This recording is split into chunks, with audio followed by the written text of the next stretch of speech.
예, 찬양 감사합니다.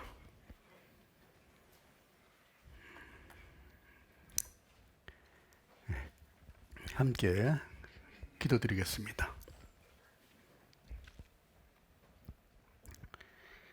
사랑이 많으시고 은혜가 풍성하신 아버지 하나님 감사합니다. 우리가 세상 가운데 살아갈 때 죄를 물마신 같이 먹고 마시던 저희들이었습니다.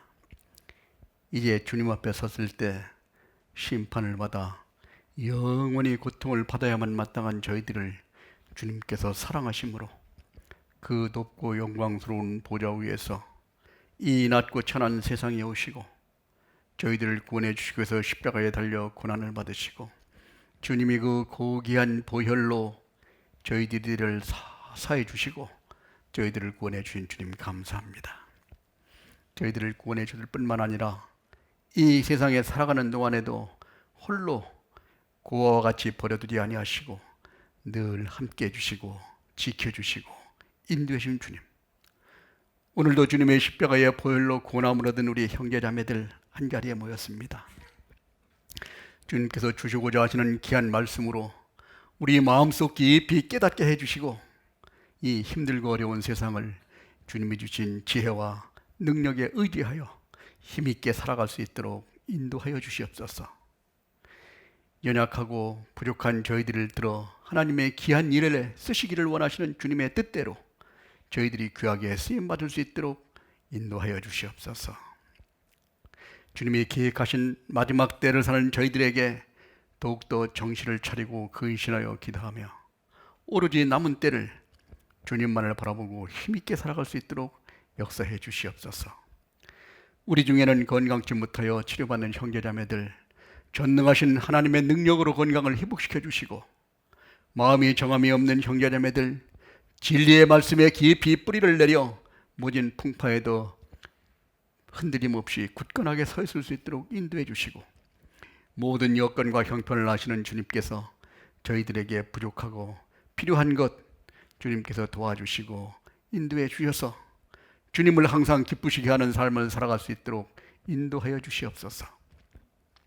오늘도 이 자리에 참석하지 못한 우리 형제자매들 그 어디 있든지 있는 곳마다 함께 해주시고 혹 세상 유혹이나 제약에 넘어지지 않도록 지켜주시고 보호하여 주시옵소서.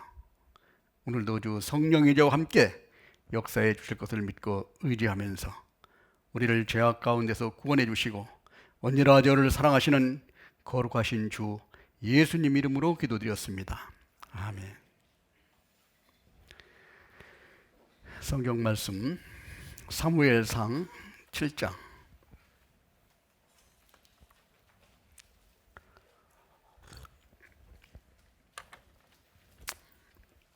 사무엘상 7장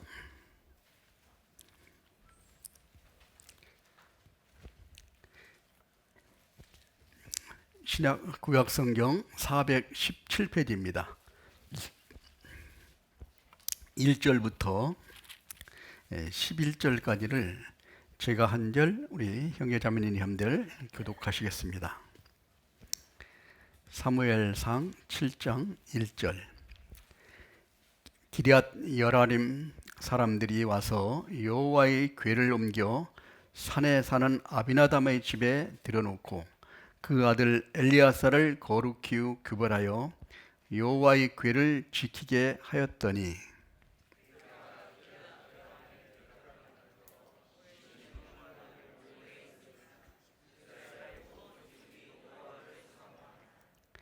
사무엘이 이스라엘 온 족속에게 일러 가로되 너희가 전심으로 여호와께 돌아오려거든 이방 신들과 아스다롯을 너희 중에서 죄하고 너희 마음을 여호와께 향하여 그만 섬기라.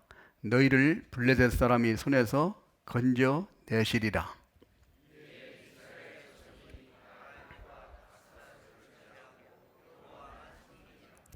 사무엘이 가로되 온 이스라엘은 미스바로 모여라. 내가 너희를 위하여 여호와께 기도하리라 하매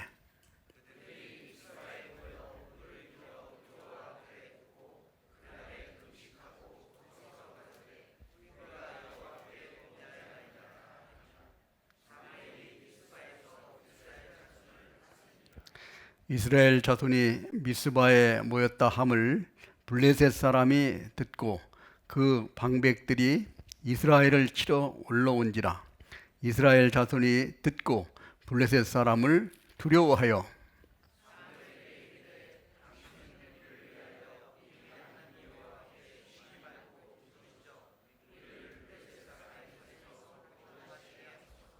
사무엘이 전 먹는 어린 양을 취하여 온전한 번제를 여호와께 드리고 이스라엘을 위하여 여호와께 부르짖음에 여호와께서 응답하셨더라.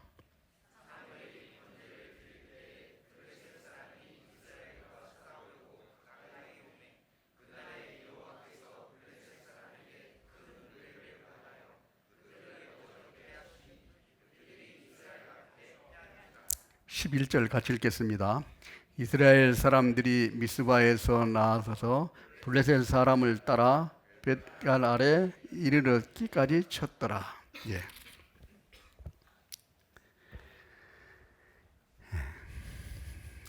안녕하세요. 예. 그 바야흐로 참 산천초목이 아주 푸르른 그런 계절이 왔습니다. 춥지도 않고 덥지도 않고 하나님께서 이와 같은 참 맑은 날씨를 우리에게 허락해 주셨습니다.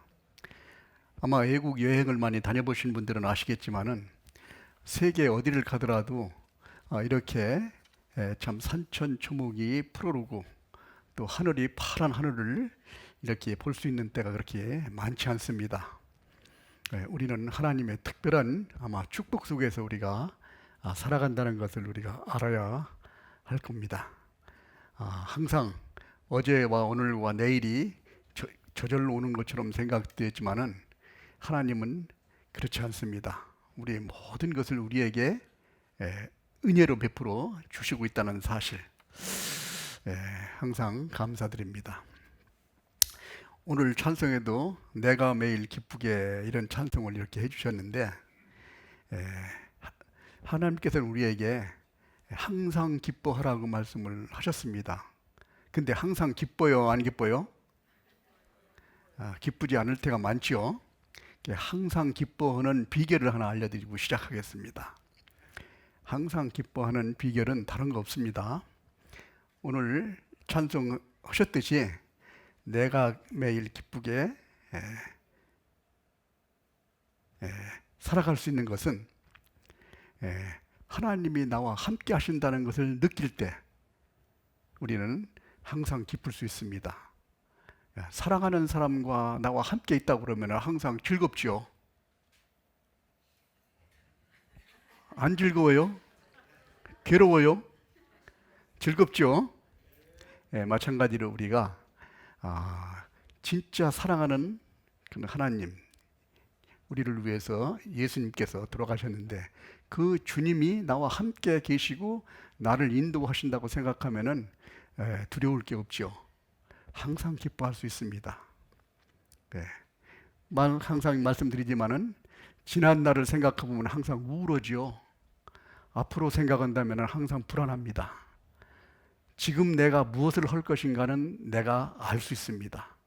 지금 내 앞에 벌어진 일들을 내가 하나님 앞에서 온전히 행할 때 하나님께서는 나에게 기쁨과 즐거움을 주시게 되어 있습니다. 오늘은 이와 같이 이제 이렇게 녹음이 우거지는 계절을 보면 항상 생각하는 것이 나는 것이 뭐죠? 우리 구원받은 그리스도인들은 생각나는 게 우리 하계 수양회, 이게 참 아주 전 세계적으로 우리가 국내에 한 290여 개, 해외 한 900여 개 교회가 있지만은 모두 마음을 합해서 수양회를 같이 합니다. 그래서 진짜 이때 우리가 많은 이뤄진 영혼들을 주님에게 돌아오게 하는 큰 역사를 우리가 좀 실제로 체험하고 살아가고 있습니다. 금년에도 이제 7월 중순부터 이제 8월 중순까지 7차에 걸쳐서 이제 하계 수양회를 합니다. 한번 할 때마다 한 10,000여 명 이상 이렇게 모여가지고 같이 수양회를 하는데 이번에도 금년 수학 계절이 왔습니다. 아, 여호와께서 좀 씨를 뿌려서 열매를 맺게 하신 그 열매를 우리는 거두러가는 그런 계절이라고 볼 수 있습니다. 그러기 위해서는 우리가 오늘 사무엘상 7장에 있는 말씀을 한번 같이 묵상하고 교훈을 받는 귀한 시간이 됐으면 합니다. 오늘 사무엘상 7장에 보면 우리가 잘 알고 있듯이 미스바라는 곳이 이스라엘 지역에 이제 되어 있는데, 그 미스바라는 곳은 뭐냐면은 망대라는 뜻입니다. 망대라는 건 뭐냐면은 초소죠, 초소. 망을 보는 그런 이렇게 전방대 얘기하듯이 적들이 오나 안 와 이렇게 보는 그런 곳을 망대라고 얘기합니다.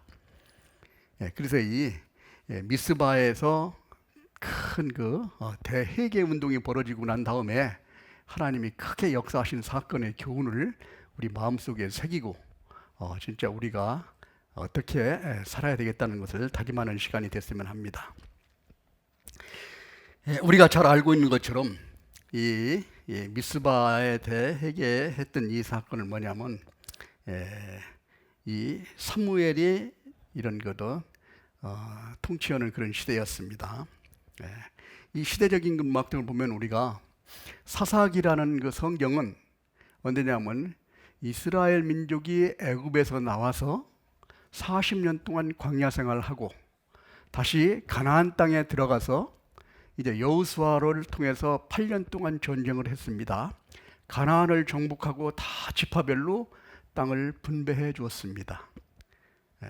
그리고 나서 여호수아가 이제 가나안 땅을 통치한 시대가 가나안 시대라고 얘기합니다.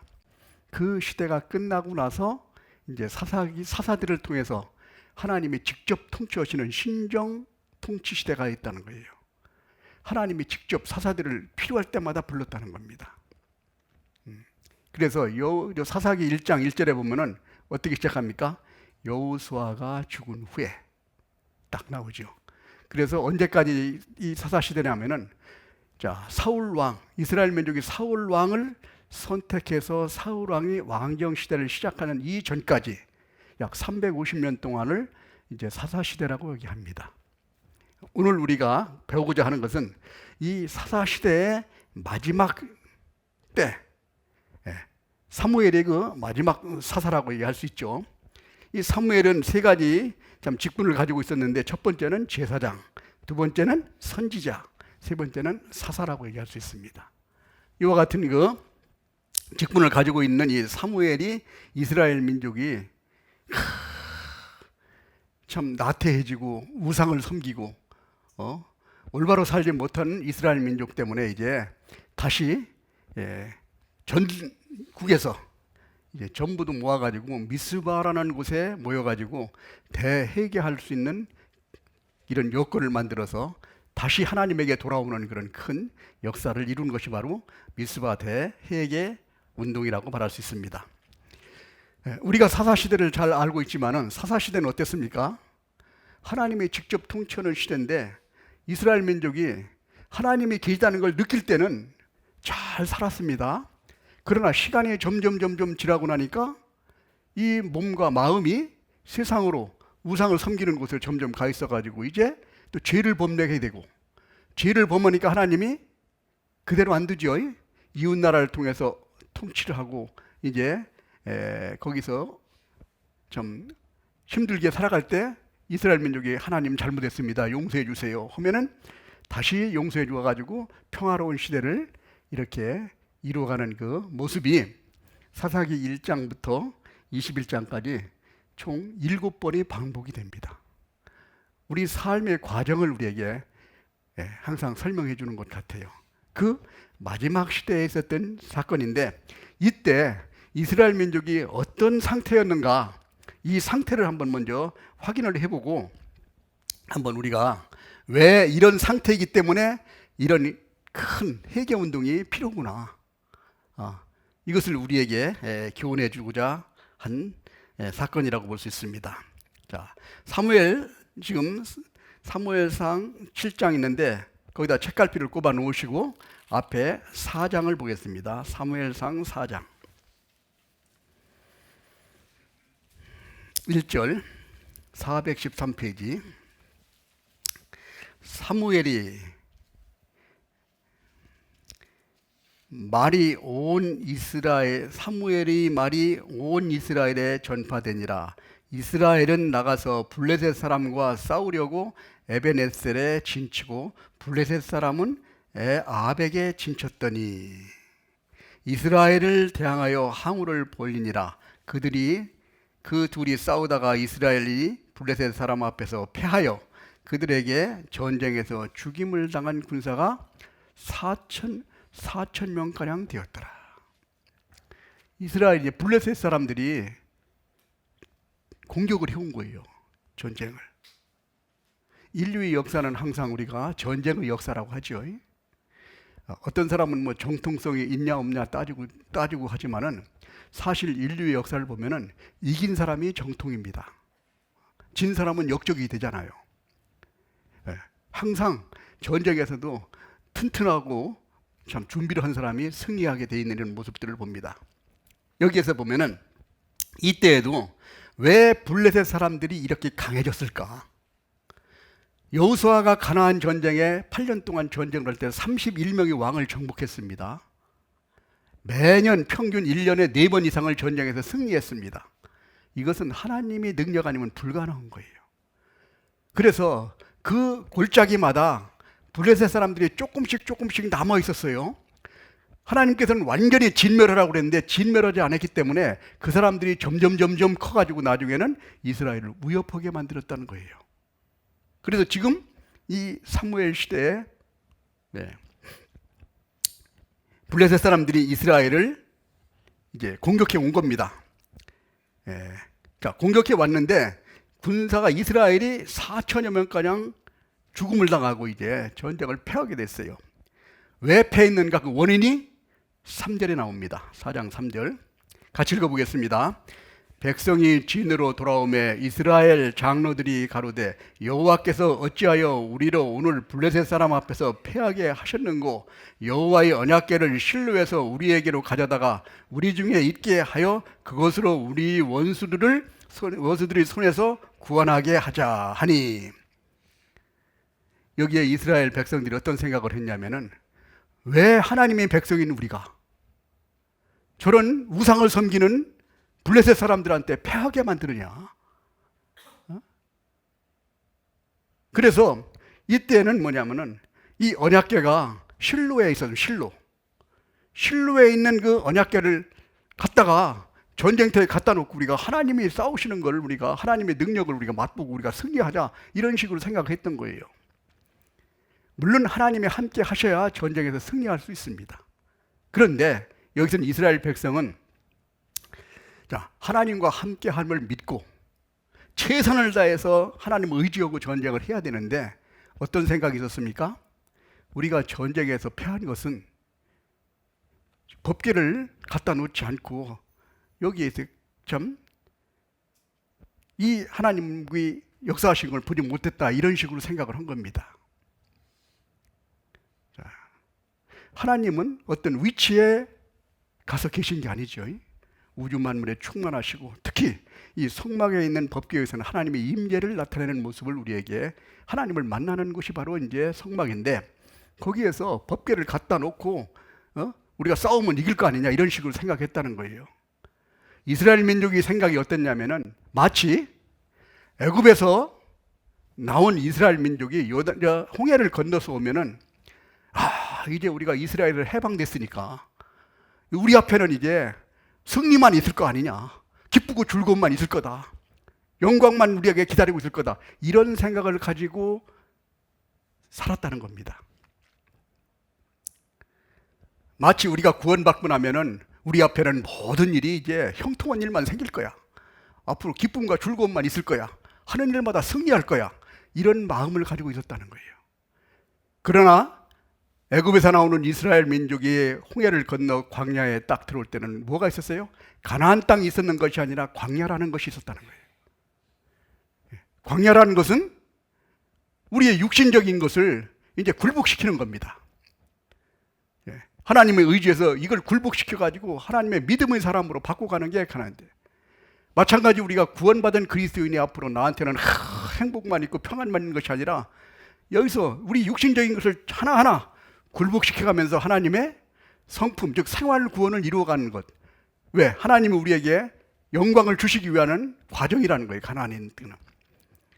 근데 이스라엘 민족은 언약궤만 딱 갖다 놓으면 가만히 있어도 승리할 것으로 생각을 했다는 겁니다. 예. 근데 그 결과가 어떻게 됐어요? 자, 4절. 이에 백성이 실로에 보내어 그룹들 사이에 계신 만군의 여호와의 언약궤를 거기서 가져왔고 엘리 두 아들 홈니와 비느하스는 하나님의 언약궤와 함께 거기 있었더라.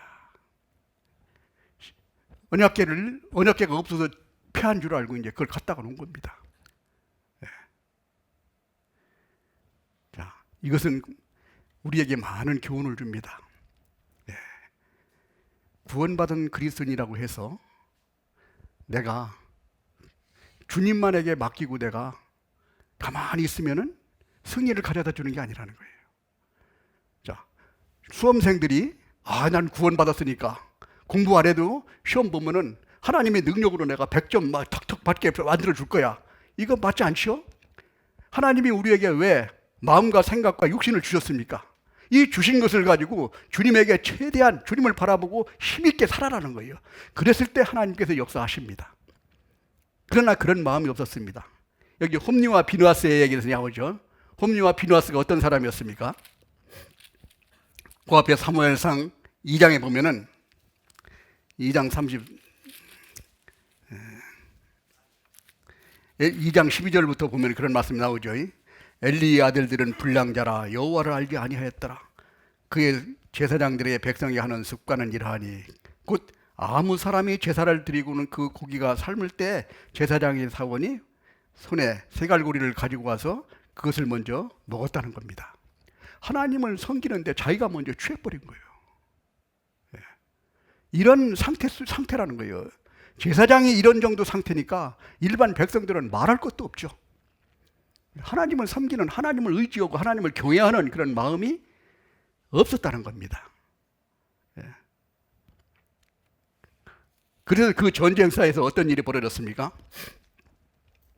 하나님의 법궤를 빼앗겨 버렸습니다. 하나님을 빼앗겨 버린 거예요. 이스라엘 민족이 얼마나 황당했겠어요. 모든 것을 다 막 해줄 것 같은 그런 막 믿음의 하나님이 그 믿음 속에서 있는데 이 일을 막 블레셋에 빼앗겨 버렸어요. 왜 법궤가 블레셋 사람들이 손에 들어가게 하나님께서 허락하셨나? 믿지도 않는 사람들인데 이스라엘 민족이 하도 우상을 섬기고 올바르지 못하게 생활을 하지 않고 불순종하는 이런 마음속으로 살아가기 때문에 이스라엘 민족을 이제 징계하시는 겁니다.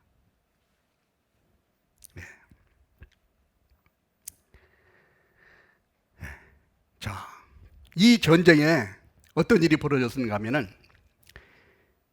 이 블레셋과의 전쟁에서 홈니와 비느하스, 여기 있는 이제 엘리 제사장의 두 아들입니다. 불량자라고 그랬죠.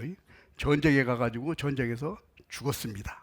그리고 이 하나님의 법궤를 블레셋한테 빼앗겼어요. 그러니까 완전히 이건 뭐 이스라엘 민족으로서는 뭐 도저히 어디 희망이 없는 겁니다. 영광이 떠나가 버린 거예요. 그 소리를 엘리 제사장이 성막에 앉아 있다가 그 소리를 듣고 뒤로 넘어져 가지고 목이 부러져 죽었습니다.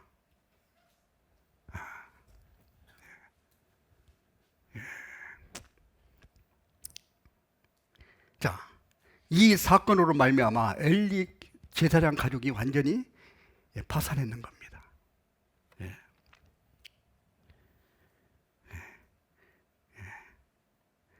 자, 이와 같은 상태 속에서 제사장이 본래 엘리 제사장은 제사장이라는 곳은 성막에는 원래 의자가 없습니다.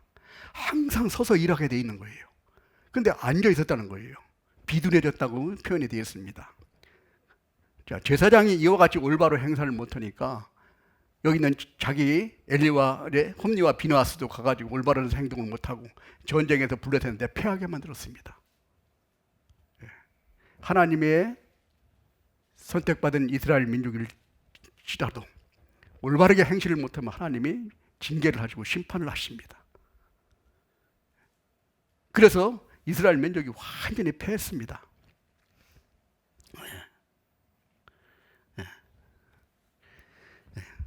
이런 상태이기 때문에 하나님이 이스라엘 민족을 이제 참 왜 하나님이 이스라엘 민족을 선택했습니까? 하나님을 증거하기 위해서, 하나님의 영광을 보여주기 위해서 이스라엘 민족을 선택했는데 하나님의 뜻대로 쓰임받지 못하고 완전히 망가져 버린 거예요.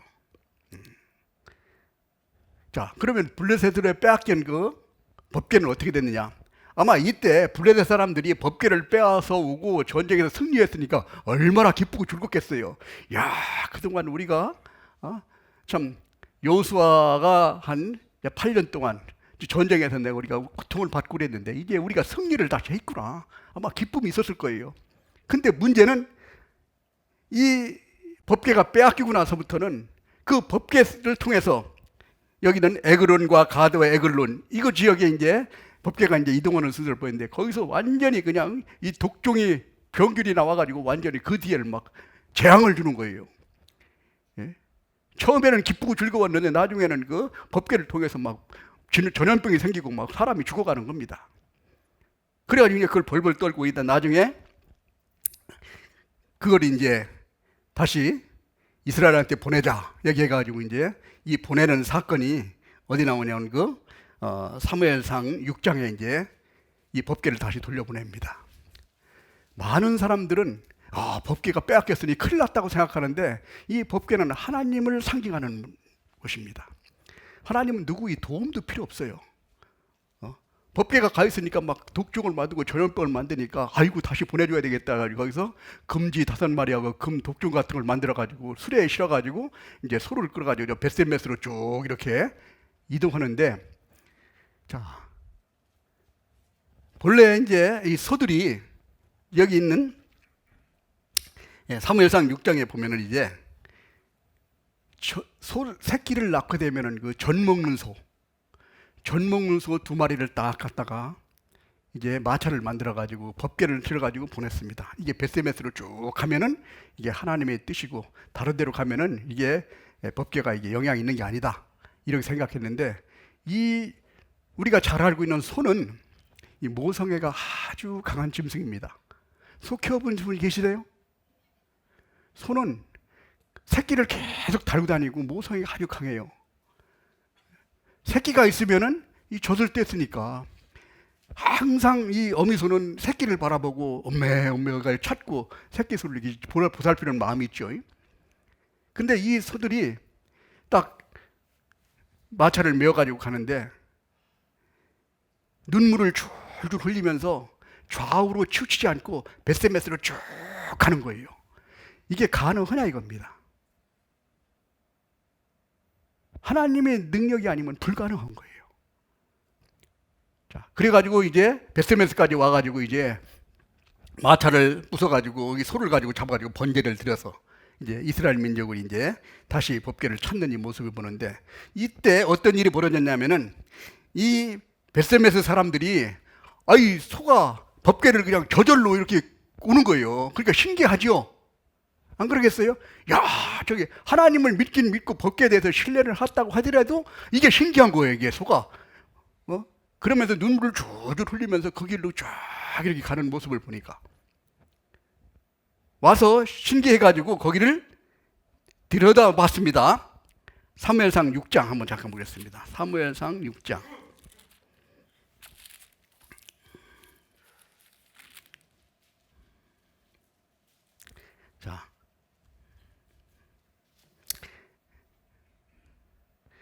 자, 그 전에 한 가지 우리가 이 블레셋에 이제 그 법궤가 갔을 때 어떤 일이 벌어졌냐면 5장에 보면 일어납니다. 5장 1절. 블레셋 사람이 하나님의 궤를 빼앗아 가지고 에베네셀로부터 아스돌에 이르니라. 블레셋 사람이 하나님의 궤를 가지고 다곤의 당에 들어가서 다곤은 곁에 두었더니 아스돗 사람이 이튿날 일찍이 일어나 본즉 다곤이 여호와의 궤 앞에 엎드려져 그 얼굴을 땅에 닿았는지라. 그들이 다곤을 일으켜 다시 그 자리에 세웠더니 4절 같이 읽겠습니다. 그 이튿날 아침에 그들이 일찍이 일어나 본즉 다곤이 여호와께 궤 앞에 엎드려져 얼굴이 땅에 닿았으며 그 머리와 두 손목이 끊어져 문지방에 있고 다곤이 몸뚱이만 남았더라. 자, 여기서 이 블레셋 사람들이 이제 이게 법궤를 가지고 왔으니까 법궤를 함부로 할 수 없잖아요. 자기들이 믿는 다곤 신당에 갖다 놓은 거예요. 갖다 놓으니까 어떻게 됐어요? 다곤 신에 그냥 뭐 엎어져 있고 얼굴이 땅에다 있고 이렇게 하고 있는 거예요. 그 다시 왔더니 그 다음 날 보니까 목이 잘려 있고 몸뚱이만 남버린 거예요. 예, 하나님의 능력은 이와 같이 역사하신다는 겁니다. 근데 여기서 이 법궤가 수레대에 싣고 딱 와가지고 왔는데 여기에 신기하겠죠? 이거 빼앗겼는 줄 알았더니 이게 다곤 이게 뭐야? 빼앗겼는 줄 알았는데 이 법궤가 막 스스로 이스라엘 민족에 다시 온 거예요. 왜 법궤가 다시 이스라엘 민족을 찾았을까요? 하나님은 이스라엘 민족을 사랑하셨기 때문에 그래요.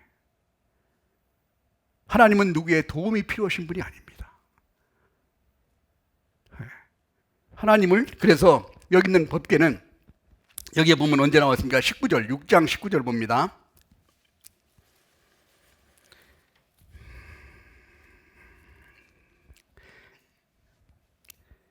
벳셈에서 사람들이 여호와의 궤를 들여다본 거로. 왜 들여다봤을까요? 신기하니까. 그들이 치사 5만 즉 70인을 죽이신지라. 여호와께서 백성을 쳐서 크게 살육하셨으므로 백성이 애곡하였더라. 하나님은 그렇게 신기해서 들여다볼 뿐이 아니라는 거예요. 하나님을 경외하는 마음이 없었다는 거예요. 하나님을 이상하게 그냥 보통 신기하게 기적 좀 내려는 이런 것처럼 생각하면 안 된다는 겁니다. 예. 그러니까 무슨 장난하는 것처럼 신기하게 저절로 돌아오네. 그러니까 신기하게 들여다봐는 거예요. 그래서 여기서 아마 여기 70인을 죽였다는 것이 이제 기록이 되어 있는데 완전히 거기서 하나님이 딱 징계를 주신 겁니다. 그래서 이제 기닷 여아림으로 이제 옮겨놓고 한동안 이제 자숙을 하는 이런 모습들을 봅니다. 그래서 하나님은 누구의 도움도 필요하신 분이 아니야. 하나님은 스스로 계신 분이고 스스로 딱 돌아오시는 분입니다. 이와 같이 이스라엘 민족이 마음 상태가 하나님을 섬기고 하나님을 의지하고 경외하는 그런 마음이 없었다는 겁니다. 이런 상태이기 때문에 이제 여기서 이스라엘 민족이 쓰임을 받지 못했다는 거예요.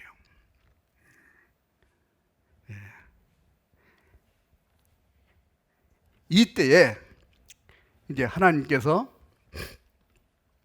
사무엘을 부르신 겁니다. 해필이면 사무엘이 이제 사무엘상 2장에 보면은 1장부터 쭉 나오는 내용을 보면은 이제 하나님이 한나가 간절하게 기도해가지고 이제 하나님께 참 아들을 주시면 하나님께 바치겠다고 서원을 했습니다. 그 말을 하나님이 들으시고 이제 아들을 주셨는 분이 사무엘이에요.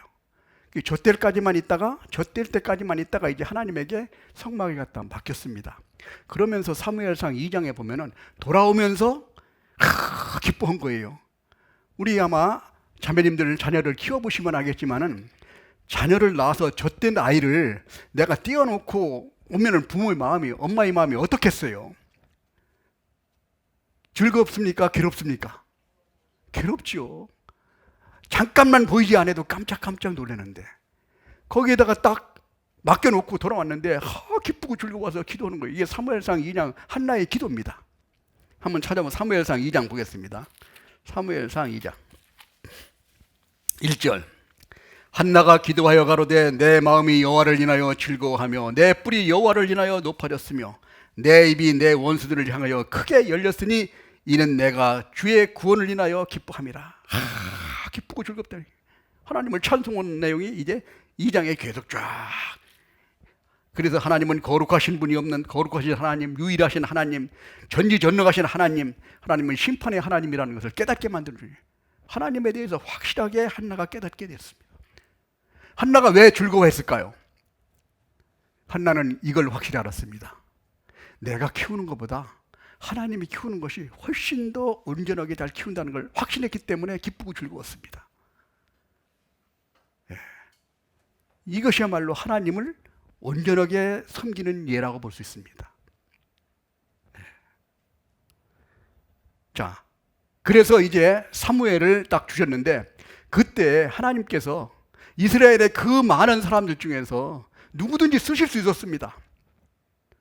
근데 쓸 사람이 없었는 거예요. 그러니까 그 어린 사무엘에게 나타나서 엘리 제사장하고 같이 있을 때 하나님께서 사무엘아, 사무엘아 불렀잖아요.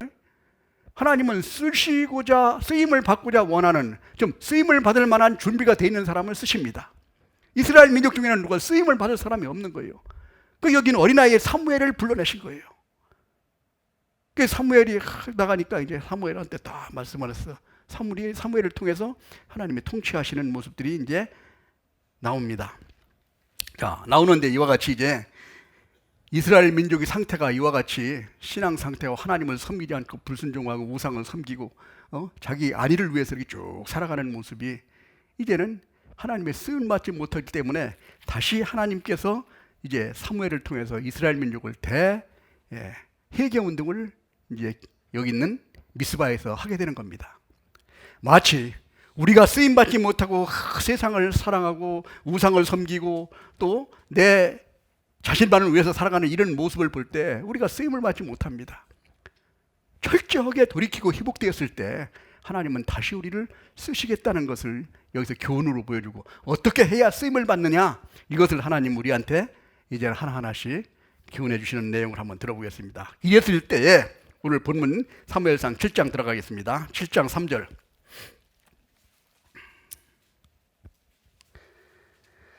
사무엘이 이스라엘 온 족속에게 일러 가라사대 너희가 전심으로 여호와께 돌아오려거든 이방 신들과 아스다롯을 너희 중에서 제하고 너희 마음을 여호와께 향하여 그만 섬기라. 너희를 블레셋 사람의 손에서 건져내시리라. 이제 블레셋한테 패하게 됐었습니다. 너희가 전심으로 여호와께 돌아오는 마음이 있나? 우선 이걸 확인하시는 거예요. 자, 그러려면은 맨 먼저 해야 될 것이 뭐냐? 너희들의 우상을 제거해야 되는 거예요.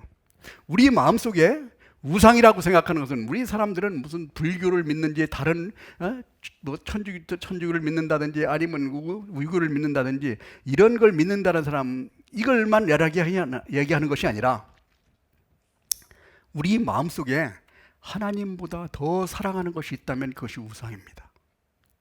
신약시대 예수님께서 재물과 하나님을 겸하여 섬길 수 없다고 얘기했습니다. 재물이 뭔데? 우리는 생각할 때 그럴 겁니다. 이까짓 거 재물이 뭔데 하나님 옆에다 놓나? 이런 생각하는데 우리 마음속에는 물질적인 것에 대해서 마음이 많이 빼앗겨질 수 있다는 거예요. 생각해 보세요. 여기 금덩어리가, 소 한 마리 많은 금덩어리가 하나 있고 이쪽에 하나님이 계시다면은 우리 마음이 어디로 끌립니까? 금덩어리 필요 없어. 난 하나님한테 가야. 이런 마음이 있다면 하나님이 기뻐하실 겁니다. 그러나 금덩어리도 좀 갖고 하나님도 좀 적당히 섬기면서 이런 마음이 있다면 바로 그것이 우상이라고 얘기할 수 있습니다. 또 물질적으로 부모가 아니면 자식이 내 마음속에 하나님보다 더 귀하게 생각한다면 그것 또한 우상이라고 얘기했습니다. 홈리와 비느하스가 그렇게 얘기했습니다. 홈리와 비느하스가 왜 하나님이 심판해서 죽였냐면은 엘리 제사장이 물론 요즘에도 참 자녀들 하나나 둘밖에 안 나기 때문에 자녀를 키우려고 얼마나 참 힘들었겠어요. 정성을 다해서 키우죠. 조금 어디가 뭐 잘못될까봐. 근데 홈리와 비느하스가 제사장 직분을 가지고 있었습니다. 제사 지는 것을 자기를 위해서 먼저 취해가는 거예요. 그걸 하나님이 보고 뭐라고 말하냐면은 사무엘상 2장 17절에 이 소년들이 죄가 여호와 앞에 심히 크면 그들이 여호와의 제사를 멸시했다고 그랬습니다. 하나님한테 제사 드리고 나면 나머지 이제 자기가 취해야 되는데 먼저 갖다 잡수는 거예요. 그 상태를 엘리 제사장이 철저하게 심판해가지고 가르쳤어야 되는데 그걸 제대로 못했다는 겁니다. 왜? 자식을 사랑하는 마음이 더 컸기 때문에. 그래서 그 모습을 하나님이 뭐라고 말씀하시냐면 사무엘상 2장 29절에 너희는 어찌하여 나의 처소에서 명한 나의 제물과 예물을 밟으며 네 아들들을 나보다 더 중히 여겨 내 백성 이스라엘이 드리는 가장 좋은 것으로 스스로 살찌게 하느냐. 자녀들을 하나님보다 더 귀하게 생각할 수도 있다는 거예요. 이것은 우리가 자녀를 키우는 우리 부모들은 잘 생각해야 합니다. 진짜 좋은 가정교육, 진짜 올바른 자녀 교육을 하려면은 하나님을 올바르게 섬기고 하나님에게 귀하게 쓰임받게 만들어주는 것이 가장 좋은 올바른 교육입니다. 그런데 하나님보다 요즘엔 부모님이 자기 자녀들에게 더 잘해줘. 그러니까 자녀들은 어떤 생각합니까? 내가 하나님보다는 부모들이 내 일을 다 해주는 거야. 그러니까 하나님에게 구하지 않고 부모님에게 의지하고 부모님을 구합니다. 그러면 하나님이 주실 수 있는 게 없는 거예요. 부모가 보일 때는 참 이렇게 잘 돌봐줄 수 있습니다. 그러나 보이지 않는 곳, 그러나 능력이 미치지 못하는 것은 누가 돌봅니까? 그래서 가장 좋은 것은 하나님의 축복을 받고 하나님의 보호하심을 받고 하나님을 의지해서 살아가는 방법을 가르쳐 주는다면 부모님은 하나님을 가르쳐 줘요. 하나님과 나 사이에 부모가 딱 끼어 있어가지고 내가 하나님을 보려면 이게 가로막고 있다는 거예요. 부모의 축복을 가로막는 겁니까? 부모가 사람이 자기 자녀에게 줄 수 있는 게 얼마나 되겠어요? 무엇을 얼마나 주시겠습니까? 그러나 하나님은 나에게 생명부터 모든 것을 우리에게 주실 수 있는 분이, 그것도 완전하게 주실 수 있는 분이 하나님이신데 그 축복을 받을 수 있는 그 방법을 가르쳐 줘야 되는 겁니다. 그게 올바른 가정교육이에요. 그리고 또 세상 사람에 살아가는 우상이라고 얘기하는 것이 뭐 많이 있죠. 내가 좋아하는 취미, 어떤 사람은 골프 치는데 미쳐가지고 골프 치는데 그냥 계속 그냥 주일이고 뭐 해가지고 심지어는 국내에도 모자라니까 외국까지 다니면서 골프 치러 다니고 있습니다. 아마 우리가 잘 알고 있지만은 가끔 비가 올 때 벼락 맞아서 죽은 사람들이 가장 많은 게 골프 치다 죽은 사람이 가장 많답니다. 1년에 한 150명 정도 된대요, 평균.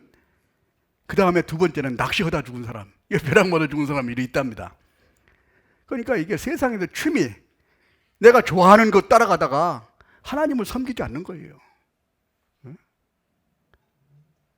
이런 것도 하나님이 보신 우상이라고 얘기합니다. 그래서 항상 우리 구원받은 그리스도인은 하나님과의 관계가 가장 중요하다. 말로는 다 그렇게 생각합니다. 그럼 하나님이 가장 중요하지. 근데 하나님이 그렇게 중요하게 내가 실제로 살아가고 있습니까? 우리 스스로가 생각해 볼 필요가 있어요.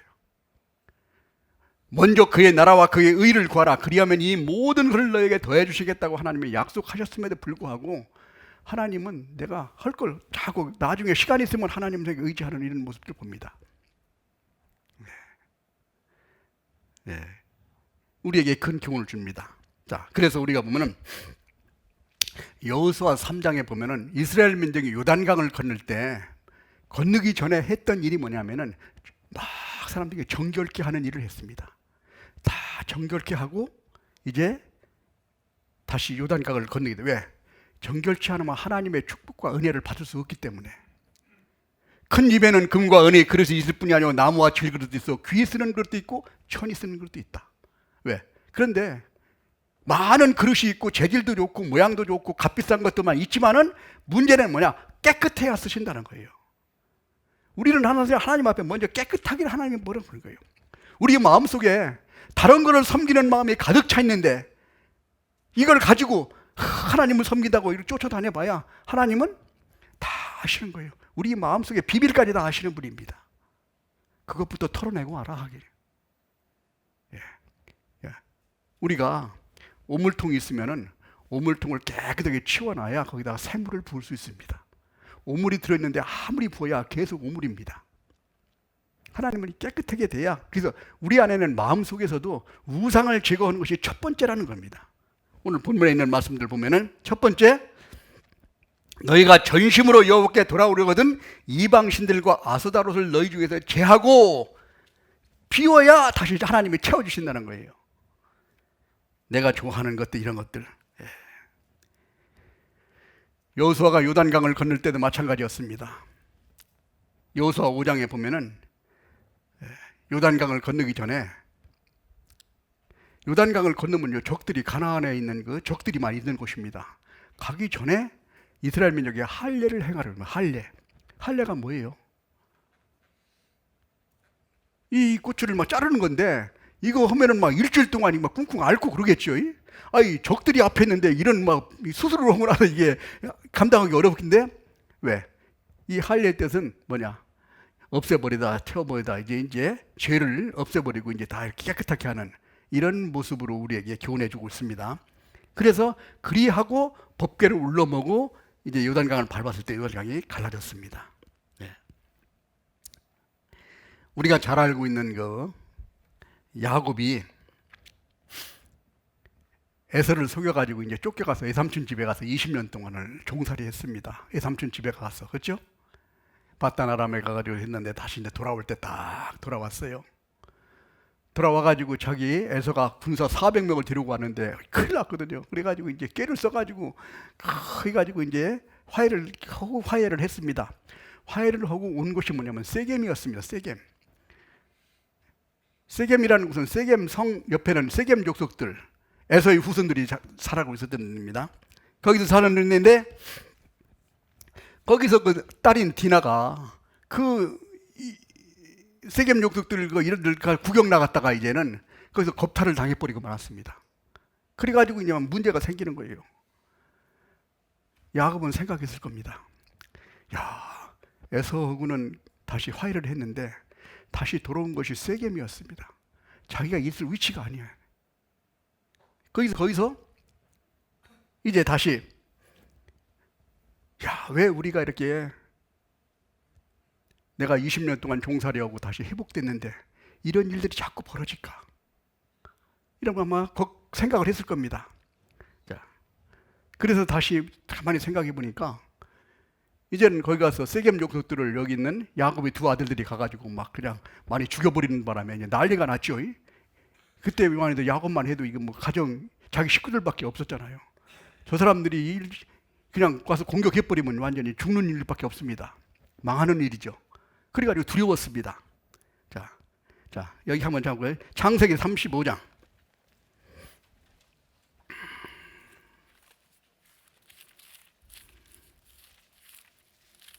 창세기 35장.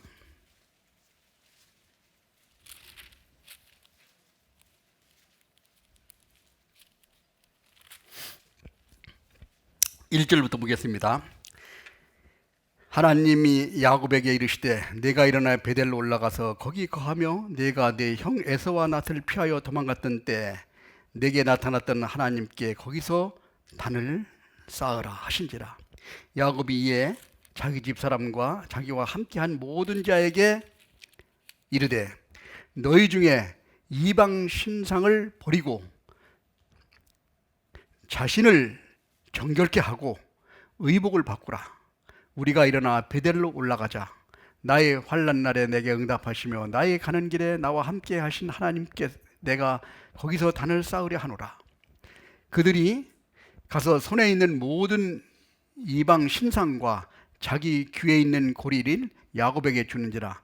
야곱이 그것들을 세겜 근처 상수리 나무리에 묻고 그들은 발행하였으니 하나님이 그 사면 고울들로 크게 두려워하신 고로 야곱의 아들들에게 추격하는 자가 없었더라. 야곱과 그에 함께한 모든 사람들이 가나안 땅 루스의 베델에 이르르고 7절 같이 읽겠습니다. 그가 거기서 단을 쌓고 그곳을 엘베델이라 불렀으니 이는 그 형제의 낫을 피할 때에 하나님이 그에게 나타나셨습니다. 네. 리브가의 유모 드보라가 죽음에 그를 베델 아래 상수리 나무 밑에 장사하고 그 나무의 이름을 엘룬바굿이라 불렀더라. 9절부터 10절까지 9절부터 11절까지 같이 읽어보겠습니다. 야곱이 바단 아람에서 돌아오매 하나님이 다시 야곱에게 나타나사 그에게 복을 주시고 그에게 이르시되 내 이름을 야곱이라마는 내 이름을 다시는 야곱이라 부르지 않겠고 이스라엘이라 내 이름이 외치라 하시고 그가 그 이름을 이스라엘이라 부르시고 그에게 이르시되 나는 전능하신 하나님이라 생육하고 번성하라 국민과 많은 국민이 내게서 나고 왕들이 내게 허리에서 나오리라. 다 죄버리고 아마 여기 금기구리 아마 우상을 섬기는 이런 것들로 이렇게 되어 있는 거, 금, 은, 부치 뭐 이런 거 많이 가지고 있는 거, 이걸 다 모아가지고 이제 상수리나무에 묻어버렸습니다. 그 장신구 있으면은 뭐 금, 은 이런 거 있으면 기어겠죠. 그런데도 다 갖다 묻어버리고 다시 베델로 돌아오니까 하나님께서 다시 여기는 야곱에게 축복해 주시고 약속을 해 주십니다.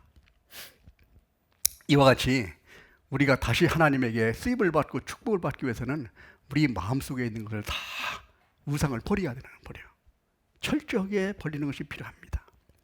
자, 그래서 이제 두 번째는 뭐냐? 사무엘상 7장 다시 돌아가 보겠습니다. 사무엘상 7장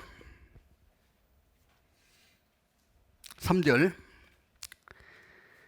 사무엘이 이스라엘 온 족속에게 일러 가로되 너희가 전심으로 여호와께 돌아오려거든 첫 번째 이방 신들과 아스다를 너희 중에서 제하고 우상을 없애버리고 두 번째는 너희 마음을 여호와께로 향하여 하나님께 향하고 그만 섬기라.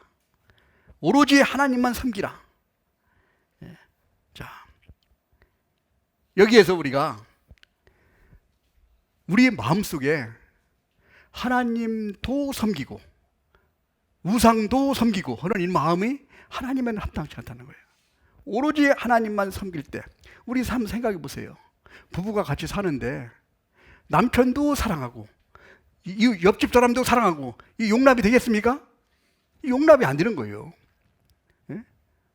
오로지 남편만 사랑하는 것이 축복을 받는 길이고 행복한 길입니다. 하나님은 우리를 사랑하시기 때문에 우리에게도 그 사랑을 받기로, 하나님은 우리를 얼마나 사랑하십니까? 자기가 십자가에 달려 죽기까지 하면서 우리를 구원해 주시고 지금도 사랑하는 마음으로 하나님이 가진 모든 것을 우리에게 주시기를 원하시는 그 하나님이 내가 다른 사람을 사랑하고 다른 것을 사랑한다면 하나님 마음이 어떻겠어요? 괴롭지요? 그래도 돌아오기를 바라고 있는 거예요. 그래서 다른 것을 버리기를 원하고 하나님만 바라보기를 원하는 거예요. 빌립보서 3장에도 보면 그래서 우리가 바울 사도가 표대를 향하여 부름의 상을 위하여 쫓아가노라. 목표를 딱 하나 정하고 그냥 거기 달려가는 그 바울 사도의 모습. 바울 사도는 확실한 목표가 뭐냐? 우리가 잘 알고 있는 사도행전 20장 24절에 한번 찾아보겠습니다. 사도행전 20장.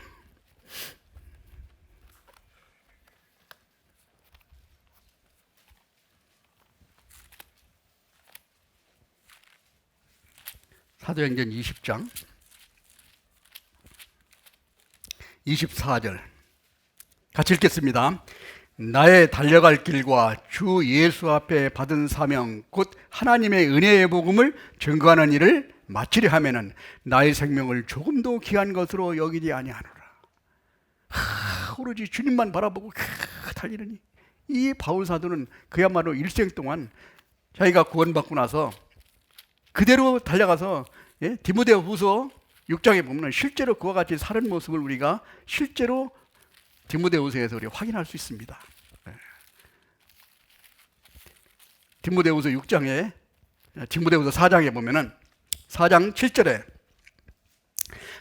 내가 선한 싸움을 싸우고 나의 달려갈 길을 마치고 믿음을 지켰으니 이제 후로는 나를 위하여 의의 멸관이 예비되었으므로 주 곧 의로우신 재판장이 그날에 내게 주실 것이니 내게만 아니라 주야로 주의 나타나심을 사모하는 모든 자에게니라.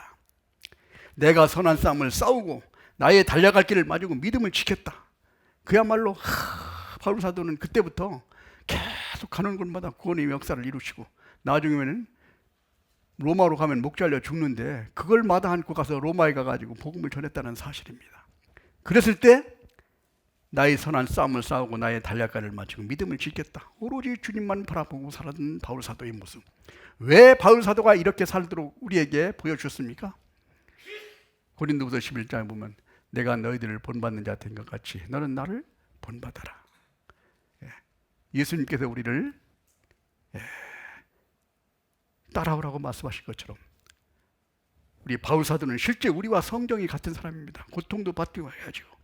그래서 이 바울 사도의 모습대로 우리가 살아갈 것을 하나님이 본을 보여줬다는 사실을 우리에게 합니다. 오직 그만 믿으라. 야고보서 1장에 보면은 너희가 온전히 주님을 의지하고 두 마음을 품지 말라고 말씀하셨습니다. 우리 마음속에 우리는 선택의 자유가 있기 때문에 다 선택할 수 있습니다. 그러나 하나님께서는 그 모습들에서 여기에서 야고보서 1장에 그런 말씀했죠. 오직 믿음으로 구하고 조금 더 의심하지 마라.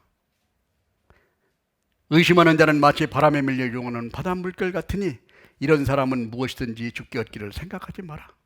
두 마음을 품어 모든 일에 정함이 없는 자로다. 우리 마음속에도 이 두 마음을 품어가지고 이것도 좋아하고 저것도 좋아하고 하나님도 좋아하고 세상도 좋아하고 물질도 좋아하고 말씀도 좋아하고 이게 아니에요. 하나님을 사랑하고 하나님 뜻대로 산다면 모든 것이 거기에도 하나님 은혜 가운데 들어갈 수 있습니다. 그래서 우리가 엘리야가 갈멜산에서 아합 선지자와 아세라 선지자 850명하고 같이 대결해가지고 그 갈멜산에서 그 좀 재물을 하나님이 불로다가 싹 살아 올라가는 그런 큰 역사를 이루었을 때 이스라엘 민족에게 하신 말씀이 있습니다. 너희가 이 하나님을 믿든지 아니면 너희들이 생각하는 신을 믿든지 올바로 확실하게 정하라 이겁니다. 그렇게 큰 이적을 보고 나서도 이스라엘 민족이 마음이 움직이지 않았어요. 그러니까 여기는 엘리야가 실망한 겁니다. 이사벨이 죽이려고 쫓아가니까 그냥 호렙산까지 그냥 가가지고 숨어버린 거예요. 나중에 하나님에게 다시 좀 의지했을 때 하나님이 다시 회복시켜주는 모습도 보이지만은, 그래서 우리가 오로지 주님만을 섬기는 그런 마음으로 나아갔을 때 주님께서는 나에게 더 큰 것을 우리에게 베풀어 주신다는 사실. 자, 그 다음에 우리 전심으로 그만 섬기라. 그래서 우리가 여기 써놨잖아요. 믿음의 주요 또 온전케 하시는 예수를 바라보자. 믿음의 대상이 되는 예수님, 온전케 하시는, 온전케라는 뭐예요? 완전하게 만들어 주시는 우리 예수님을 바라보고 살아가는 것이 바로 구원받은 그리스도인이 가장 올바르게 사는 길이다. 성경을 왜 주셨습니까? 디모데후서 3장 16절부터 보면 모든 성경은 하나님의 감동으로 된 것으로 교훈과 책망과 바르게 함과 의로 교육하기에 유익하니 이는 하나님의 사람으로 온전하게, 하나님은 일을 하는데 온전하게 만들기 위해서 말씀을 주셨다고 그랬습니다. 그리고 그것도 부족해서 우리 안에 와 계셔서 그걸 같이 이루어 가시는 거예요. 너희들에게 맡겨놓은 것뿐만 아니라 함께 해가는 거예요. 그 믿음을 가지고 있을 때 우리는 주님에게 귀하게 쓰임을 받을 수 있다는 사실입니다. 자, 그 다음에 이제는 그래서 여기에서 이제 사무엘상 7장 다시 돌아가 보겠습니다. 사무엘상 7장.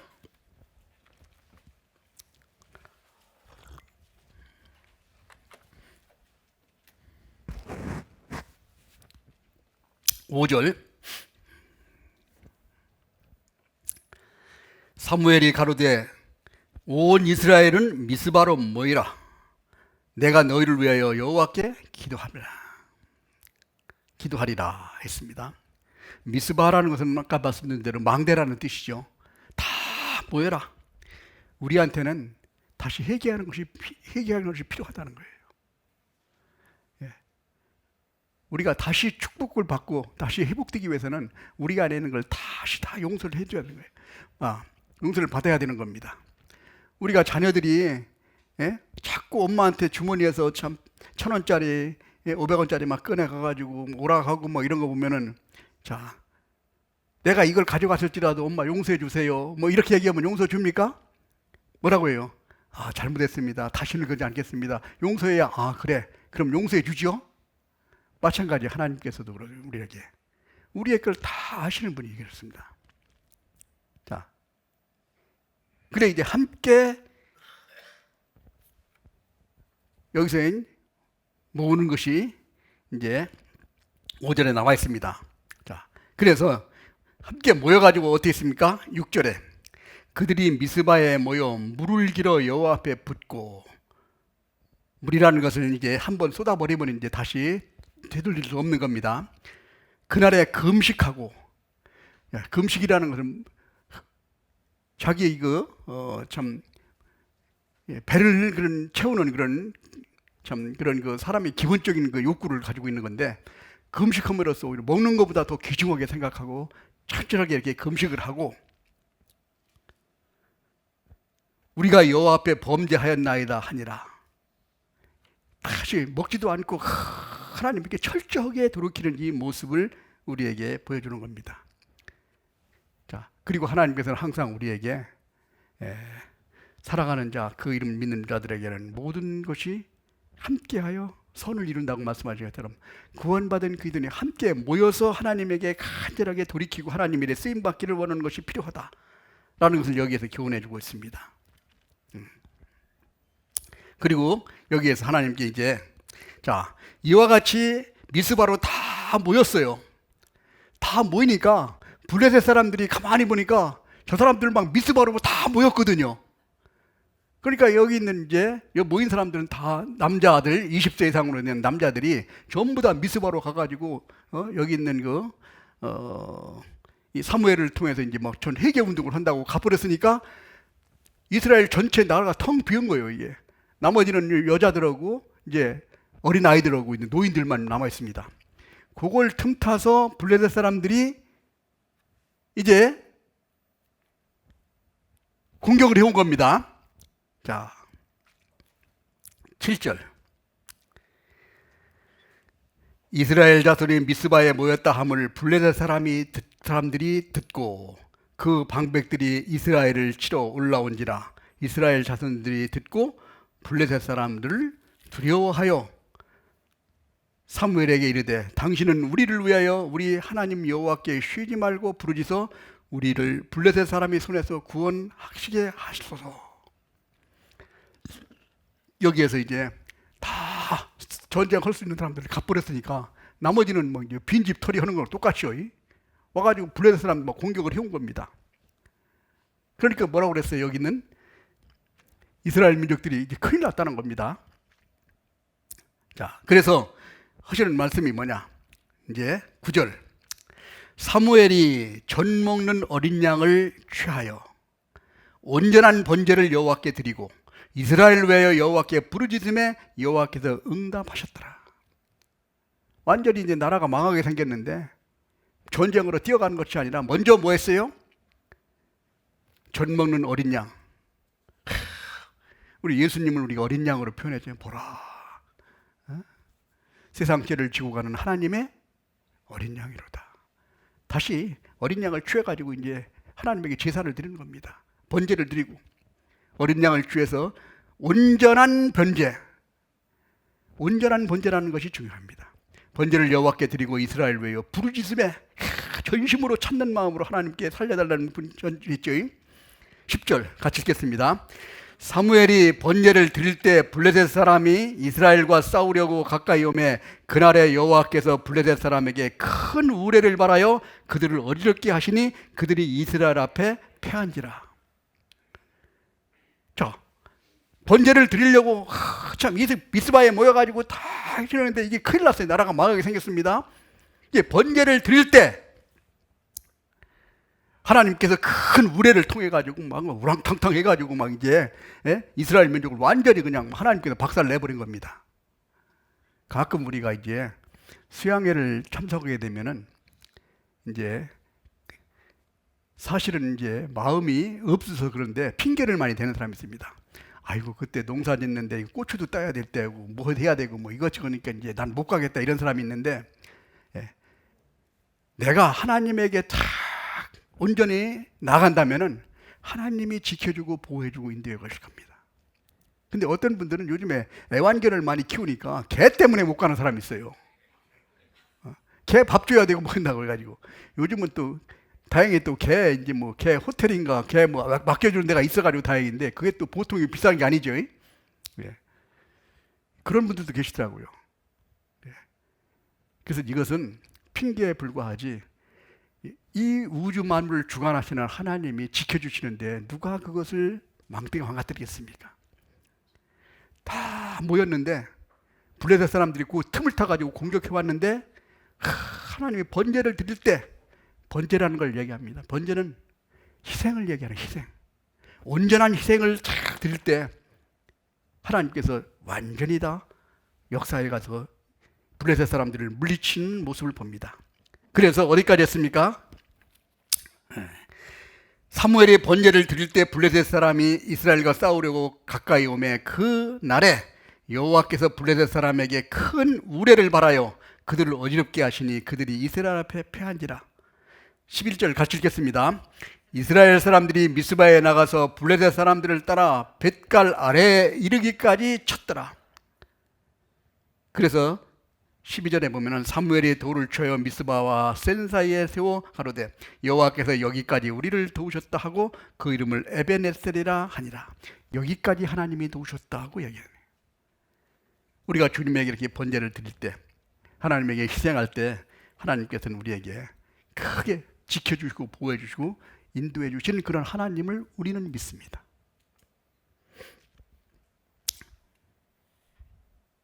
그래서 우리에게 온전한 번제를 드렸다는 것은 하나님에게 온전하게 순종을 했다는 거예요. 자, 우리도 가끔 구원받은 그리스도인이 순종을 합니다. 근데 온전한 순종을 하지 못하는 경우가 많이 있어요. 적당히 순종하는 경우도 많이 있죠. 하나님은 그거를 원하시는 게 아니에요. 사무엘상 15장에 보면은 우리가 사울 왕에 대해서 이제 온전하게 순종하지 않고 아멜렉을 멸절시키라고 그러니까 소와 양 잘 생긴 건 아각 왕을 잡아왔습니다. 그랬을 때 하나님께서 뭐라고 했습니까? 사무엘이 가로되 여호와께서 번제와 다른 제물을 그 목소리에 순종하는 것을 좋아하신 같이 좋아하시겠나이까? 순종이 제사보다 낫고 듣는 것이 수양의 기름보다 낫다. 순종하는 것이 하나님에게 제사 드리는 것보다 낫다. 그러니까 순종하는 것이 필요하다는 거예요. 사울 왕이 처음에는 아주 순진했습니다. 겸손했어요. 근데 한 2년 지나고 나니까 전쟁에서 한 2번 이기고 나니까 완전히 교만이 올라왔습니다. 하나님을 두려워하시는 게 아니라 이제 백성을 두려워하는 마음이 생기고, 하나님에게 죄를 범해서도 내가 죄를 범하였을지라도 나에게 우리 백성들에게 가가지고 좀 얘기를 해주라고 뭐 사무엘한테 이런 부탁을 하는 경우가 있어요. 그래서 순종이 얼마나 중요한가. 하나님이 역사하시고 능력을 나타내시는 시작이 바로 순종부터 시작한다는 거예요. 순종했을 때 우리가 요단강을 걸을 때 법궤를 울러매고 물을 밟았을 때 물이 갈라졌다는 거예요. 아브라함에게 하나님이 이삭을 드리라고 그럴 때 아브라함의 그 마음을 하나님이 아셨을 겁니다. 근데 이삭을 드리고 딱 가가지고 결박해가지고 그 칼을 들이댈 때 하나님이 딱 수업을 시켰잖아요. 네가 나를 사랑하는 줄을 알았다고 그랬습니다. 하나님은 순종할 때 하나님이 역사하시는 거예요. 베드로에게도 한번 나타나셨죠. 베드로가 물고기를 잡는데 많은 이런 거 참 뼈가 굵은 사람인데 갈릴리 호수에서 예수님이 오셔가지고 그물을 다 끄집어 나가지고 왔는데 깊은 데 가서 그물을 내려라 하니까 물고기 잡는 데서는 예수님보다 베드로가 훨씬 더 잘 잡는다고 생각했을 거예요. 예수님은 뭐를 알겠어요. 물고기 한번 잡아보지도 않았을 텐데 라는 생각했겠죠.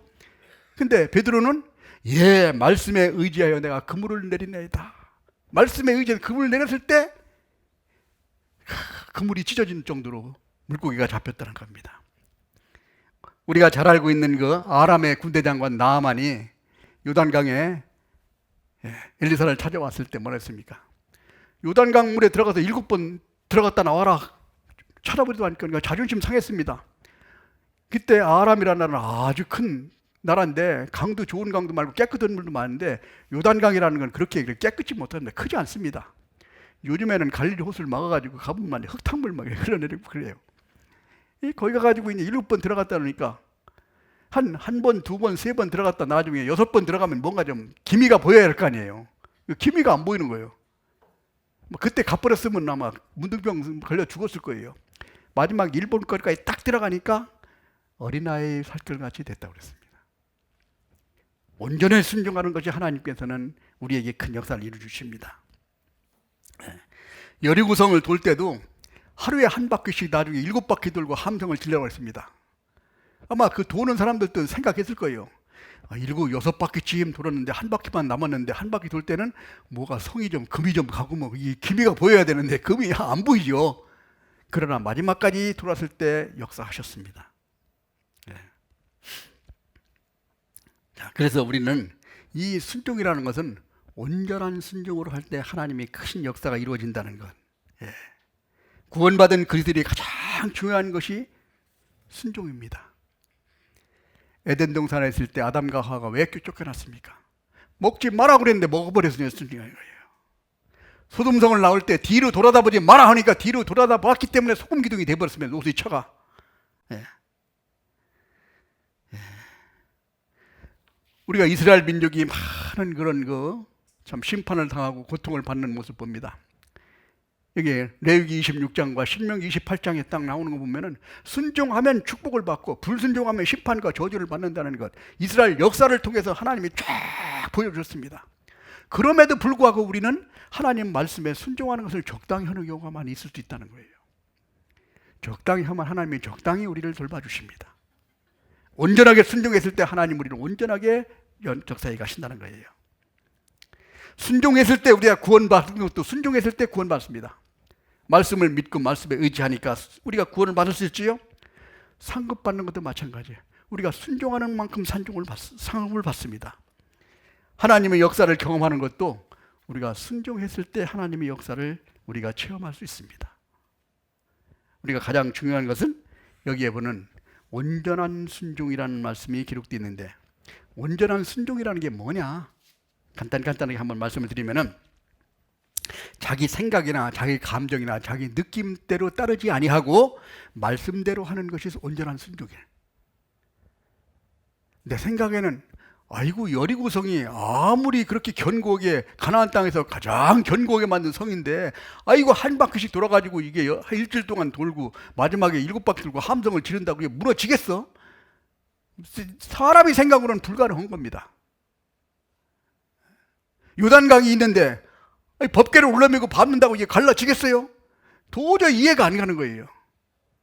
홍해를 걷는데 이걸 홍해를 갈라놓고 이스라엘 민족이 왔다고 그러는데 아이고 물을 갈라서리 이런 생각을 세상 사람들이 합니다. 이것은 뭐냐, 하나님을 모르기 때문에 그렇다는 거예요. 하나님이 어떤 분인지 모른다는 거예요. 하나님이 나하고 비슷한 줄 알아요. 나보다 조금 능력 있는 사람처럼 생각하면 그게 아니에요. 하나님은 창조주라는 거예요. 우주 만물을 창조하신 하나님이 물 조금 가르는 거, 죽은 사람 살리는 거, 이거 쉽게 할 수 있는 겁니다. 예? 전지전능하신 하나님은 모든 걸 하실 수 있는 분이라는 사실입니다. 이 하나님을 믿을 때 우리가 평안을 누리고 우리가 완전히 할 수 있습니다. 그래서 내 생각이 아니라 말씀대로 하는 것이 순종이다. 내가 이해가 되지 않더라도 말씀에 나와 있으면은 하나님은 실수하시는 분이 아니에요. 인생이 아니지 시건치 아니하시고 인자가 아니니 후회가 없으시도다. 하나님은 완전하신 분입니다. 그리고 두 번째, 우리가 온전한 순종이라는 게 뭐냐? 철저한 순종이라는 걸 얘기합니다. 네. 창세기 12장 1절에 하나님이 아브라함을 부를 때 너희 친척 아비집을 떠나 내가 내게 지시할 땅으로 가라. 갈대아 우르에서 삶의 터전에서 하나님 말씀을 듣고 출발했습니다. 근데 아버지를 모시고 갔어요. 아마 지금 보는 사람들이 생각하기에는 효자라고 할지 몰라도 하란까지 왔는데 하란에서 다시 가나안 땅으로 내려올 때 그때 나이가 75세라고 하나님이 말씀하셨습니다. 왜 나이를 말씀해 주셨을까요? 여기서는 완전한 순종이 가긴 갔는데 아버지가 돌아가시고 나서 아브라함이 가나안 땅에 올 때는 75세에 하란에서부터 온 것이 75세입니다. 네. 그래서 우리가 이제 철저하게 우리가 순종하는 것이 필요한데 사울 왕도 적당하게 순종을 했습니다. 그러나 온전하게 순종을 못했어요.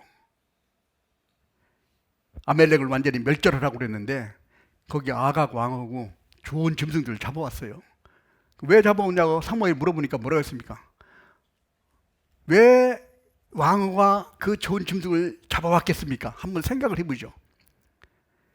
실질적으로 전리품을 가져오면은 그걸 보면 야, 우리 참 사울 왕이 참 큰 막 전쟁에 대승을 했다는 것이 실감 나겠죠. 아무것도 안 가져오면은 말은 들어도 아, 이겼나 보다 생각할 것 같은 생각이 들었겠죠. 자기 교만한 것이 올라온 거예요. 과시하고 싶었던 마음이 생긴 거예요. 그러나 하나님은 그게 아니었습니다. 사무엘이 거기서 아각 왕을 쪼개버렸다고 그랬잖아요.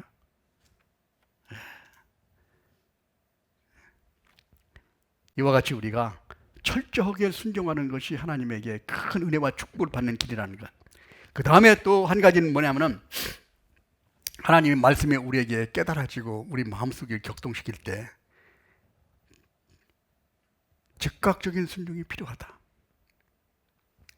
우리에게 하나님이 순종을 원하십니다. 말하면은 예, 내가 순종하겠습니다.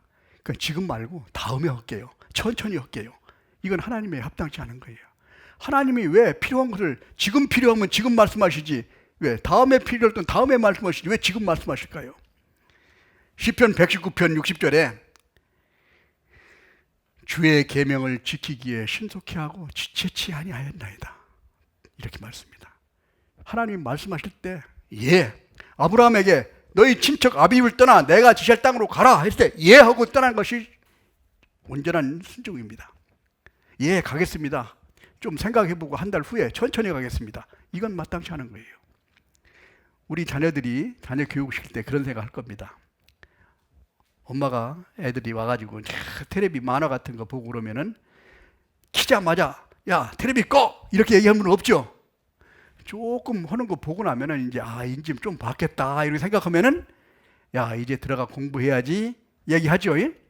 그러면은 자녀가 예 하고 뚝 끄고 가서 앉아서 공부는 않더라도 공부를 하려고 하는 사람이 있고 아이고 이거 5분만 있으면 끝나는데 요까지만 보고 갈게요 엄마 잠깐만 기다리세요 하는 아이하고 부모의 마음은 어느 것이 더 기쁨을 줍니까?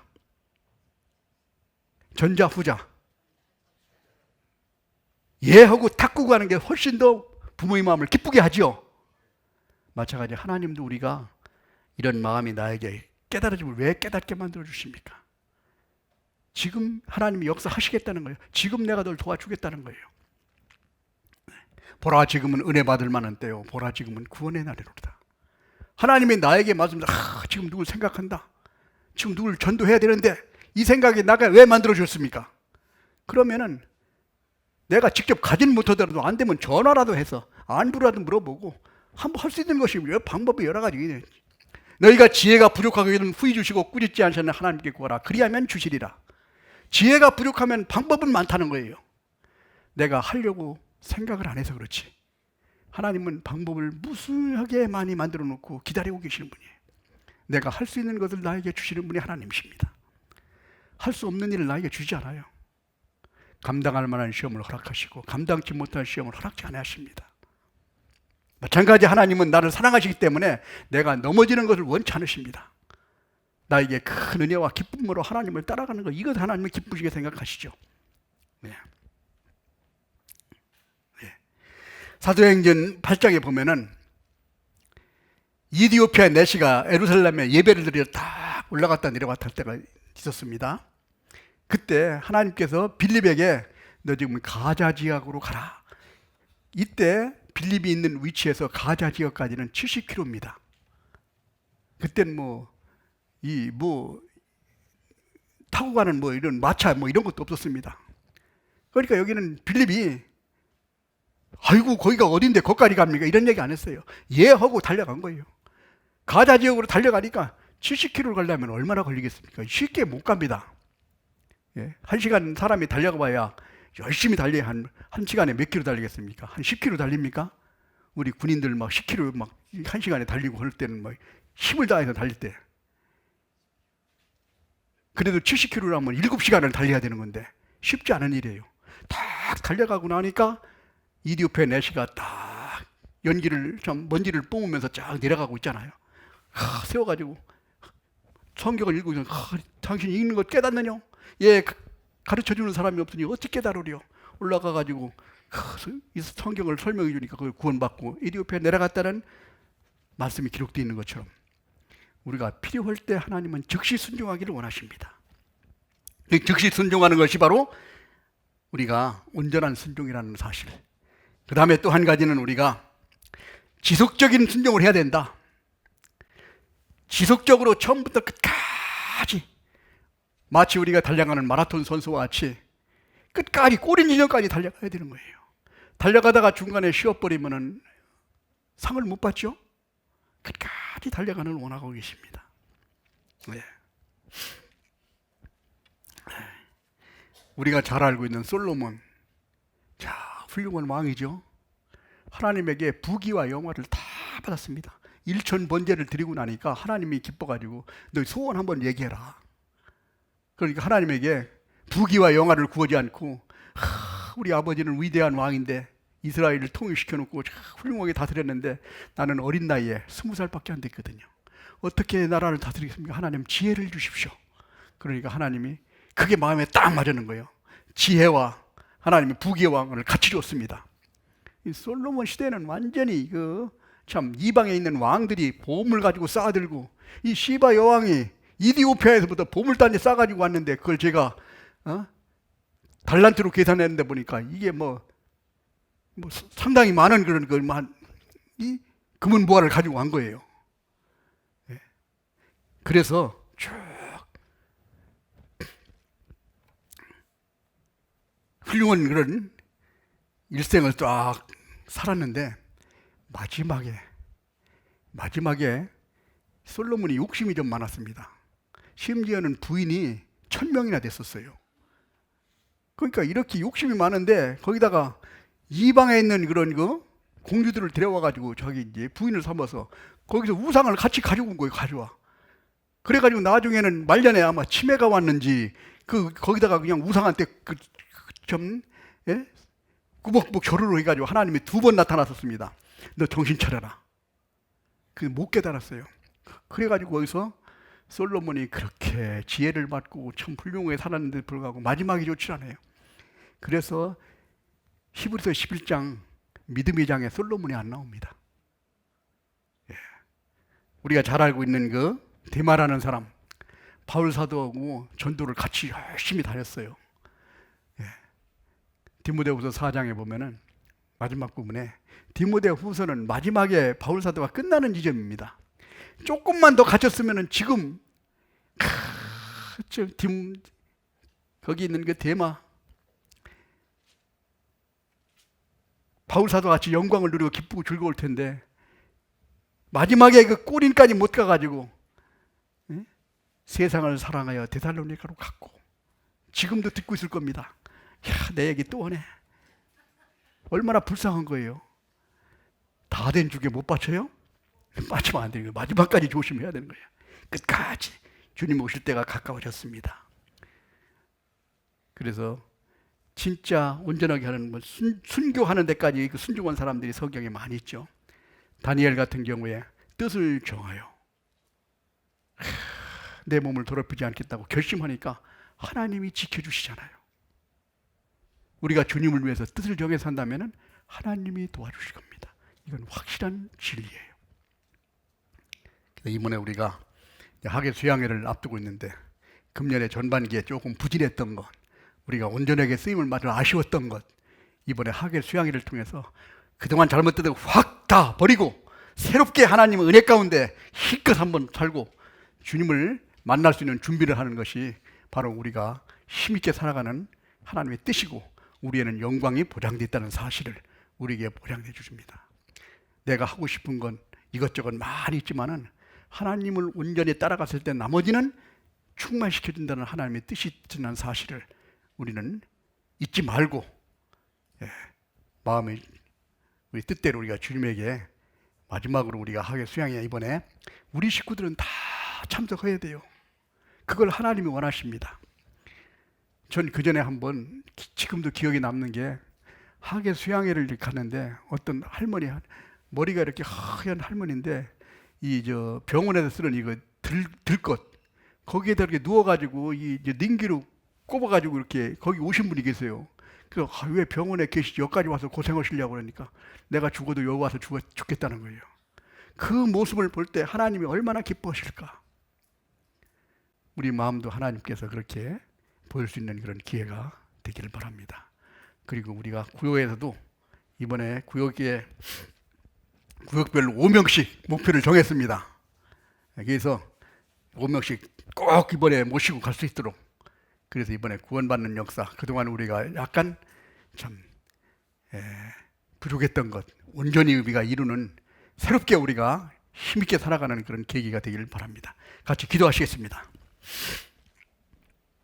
자비로우시고 은혜로우신 아버지 하나님, 감사합니다. 영원히 멸망받을 수밖에 없는 저희들을 구원해 주시고 천국의 소망을 가지고 살아갈 수 있도록 인도해 주신 주님 감사합니다. 오늘은 이 미스바의 대회개 운동에 대해서 함께 공부했습니다. 마찬가지 우리가 그동안 나태하고 게을렀던 이 몸을 다시 한번 일깨우고 하나님의 뜻에 따라 하나님이 계획하신 것을 온전히 이룰 수 있도록 저희들을 귀하게 사용해 주시고 온전히 인도하여 주시옵소서. 이번에 하계 수양회를 통해서 우리가 다 함께 참석하고 우리는 우리의 삶을 다시 한번 돌이켜보고 새로운 삶을 살아갈 수 있도록 주님께서 역사해 주시고, 이번에도 계획하신 많은 이뤄진 영혼들이 주님에게 돌아올 수 있도록 크신 역사 저희를 통해서 이루어 주시옵소서. 앞으로 모든 것도 오로지 주님의 거룩하신 능력에 의지하오며 우리를 사랑하시는 거룩하신 주 예수님 이름으로 기도드렸습니다. 아멘. 찬송